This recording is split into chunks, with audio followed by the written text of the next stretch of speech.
Metropole Debrief is a dialogue. Everyone has a say. Time for Social Watch. My mic is off and your voice is on. And we just want to just, like I said at the beginning of the show, today we want to give you a voice. And that's why even on Social Watch, today we are taking the tweets, whether they're TV friendly or not. It's your truth. You're speaking it. You're the one who understands the pain, and we'll read them as you wrote them. So let's take a sample rather and take a look at some of the views that you've shared. At Diamond_Kenya_1 said, it's a crime to be poor in Kenya.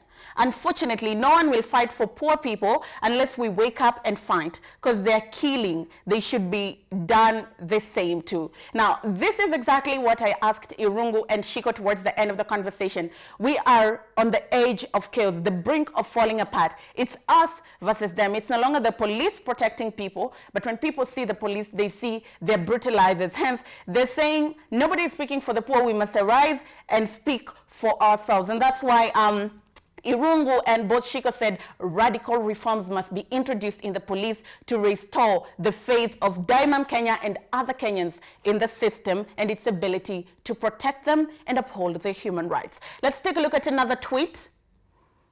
We have M_Ali says, and here this happened on Madaraka Day. This is the murder of Vite. Our government system is such a mockery. I don't even get why it exists, especially the security part. Now, tunasherehekea uhuru. Total BS.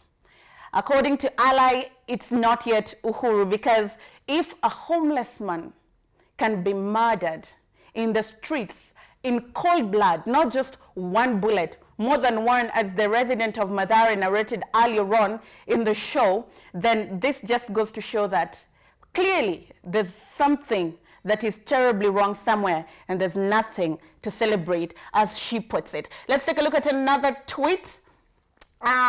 Twitter says, police are taking too much power to their hands just because they think they are protected.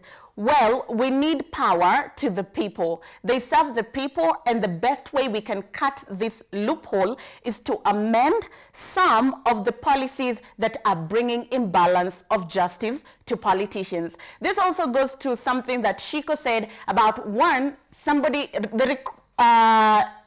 the oath that you've taken to protect people, so that you know that the power that you have been bestowed upon you to protect Twitters and not to brutalize them. And further also, Irungu mentioned something about the judicial process, expediting the judicial process, and no police officer is above the law. And he went on to mention some of the murders that have been committed by police officers, most notable the Mary University student who was shot by police in cold blood.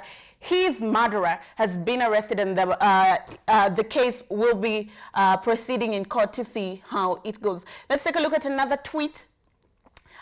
This is Instagram, and at Kahara Omboy says, James Mureithi was a homeless man. Where was he supposed to go after curfew? He was where he was supposed to be. He is a homeless man. Where's he supposed to go?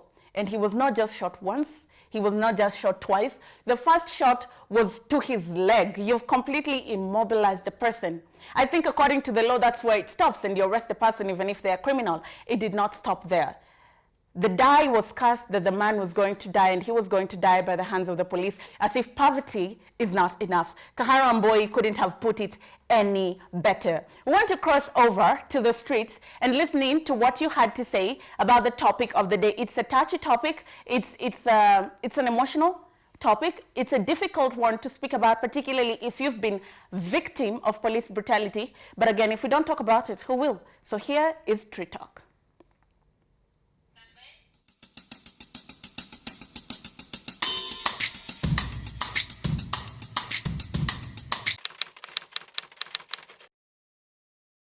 Ile siku ya mwanzo, ile wakati ya kwanza, lakini nishuhudia pale railways. Niliona watu wamepanga laini na maskari wakakuja. Kusema kweli ile kitu walifanya wakati hakuna mwenye limfurahisha. Saa moja ikifika, unasikia kama moyoni yako unasikia kitabosa fika kwa nyumba. Utapata na maskari huko kwa barabara. Mmoja akikushika akusaidii, anakunyang'anya ama anakuibia. Badala ya kusaidia anakuibia. Unajua hawezi penda ti utoke ukuta oka umeumia vile uona watu uchapwa vitu hata ni vitu hata hazifai. Wenzangu walikuwa wanapatikana na shida mingi sana kwa sababu ya mambo ya polisi na mambo ya kafyu, mpaka na wahurumia. Unapata mtu ameenda kwa nyumba, alikuwa na wallet ana, alikuwa na simu ana, ati amenyang'anywa na polisi. Mimi nilishuhudia watu wakigonga juu mimi already nilikuwa kwa gari ndani, lakini wenye walikuwa hapo nje tuliona wamepigwa, wamesafariwa, wametoroka kwanza, baadaye wakarudi wakaingia magari wakaenda zao. You know, wana act like they are not human being. Yeah? Ni nyama fulani imeletwa katikati ya watu. So you can imagine wakati police instead ya kulinda wewe, because sheria ya police ni simple. If you are involved in a crime, you go arrested, upelekwe in a court of law. Lakini when the police use the forces ya kupiga risasi ya kuua, yeye ametumia nini gani? Kuanzia kuwa huru ndani ya Kenya, sijawahi kunyanyaswa na polisi, sijawahi kupigwa na polisi. Anakuja mimi ananikuta, tunaongea na yeye, ni binadamu, na muelezea maneno vile alivyo, ananiambia mzee enda.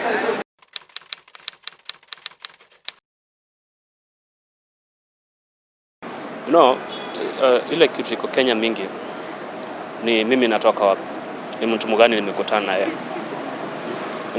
Kama mimi ni polisi nimetoka hapa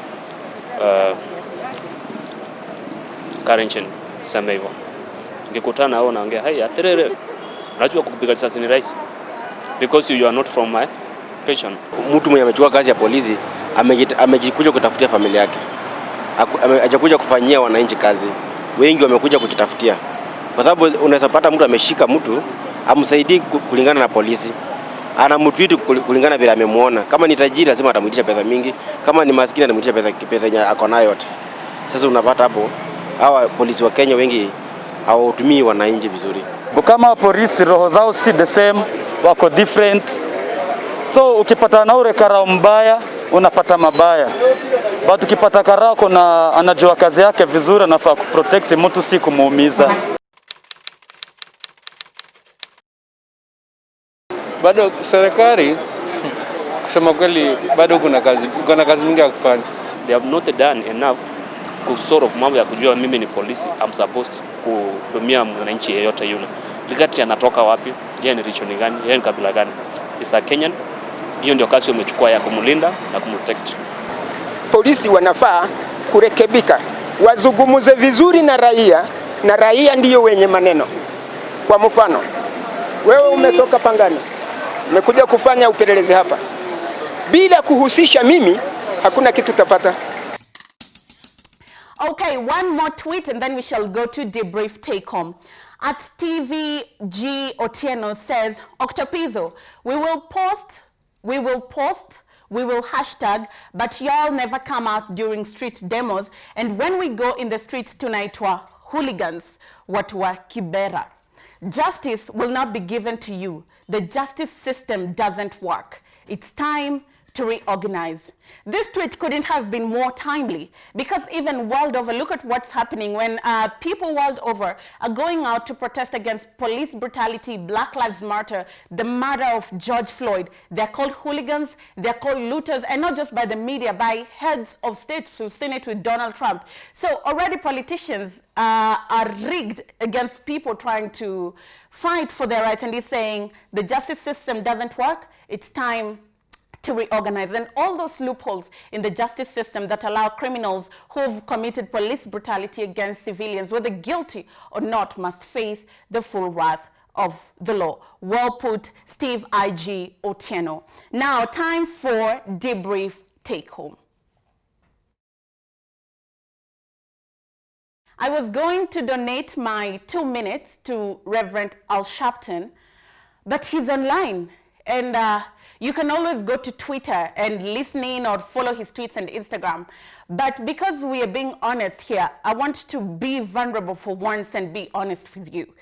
I was born and raised in the slums, and I have one brother, just one. And because he is a young man and he's from the slums, that scares me. It really scares me. There was a day I went back home and he'd seen off his friend who they were doing homework with. And my heart fell to my stomach, and there was a pit in my stomach. And I was like, where is this child? What if today is the day he bumps into the police and they shoot him because he's tall, he's dark, and he's from the slums? That has always been my fear. My relationship with my brother is, baby, stay in the house, read your books or watch TV. Baby, don't go out, don't carry a backpack, even if you're just carrying your football boots and your football in there. You might meet the police and they might think that you're a thug and you're carrying stolen goods in that bag and shoot you. Baby, don't carry your mobile phone when going out. They might think that you stole that mobile phone and shoot you. Baby, don't wear ragged jeans, don't wear ripped jeans. They might think you're a criminal and shoot you. Baby, you can't go play football with your friends because the police might find you with your friends and shoot you. That has always been my fear. And it's not just a fear. I have seen people in the slums disappear, die. Ask anybody that comes from informal settlements, Kibra, Kawangware, Mathare, they'll tell you they know of somebody. And the most sad bit is these boys that disappear are not even above 18 years old. Why do we have a prison system, a judicial system, if the solution is extrajudicial killings? This system has instilled fear in me, and it has robbed my brother of his childhood. And currently, it's robbing my brother his teenage years. There's something I can do right now. I can keep him in the house. But in 3 years' time, he'll be off to college. Where? In America, where they're kneeling on the necks of black people for 8 minutes. But again, where? In this country, where Carlington Maina was shot, not just once, not just twice, not just thrice. Where will he go?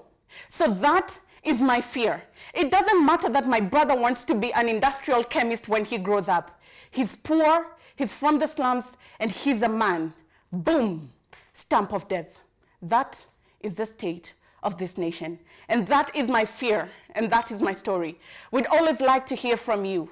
What is your story and what is your fear with regards to police brutality? Talk to us at Metropole TV KE on social media, at Ondiro Ganga. The hashtag to use is Metropole Debrief, or you can send us an email, metropoletv.co.ke. I'll see you again next time. Be safe, but until then, raise your voice in whichever small or big way you can. Change will come. If not today, tomorrow. All we have is to stay hopeful. Enjoy the rest of your viewing.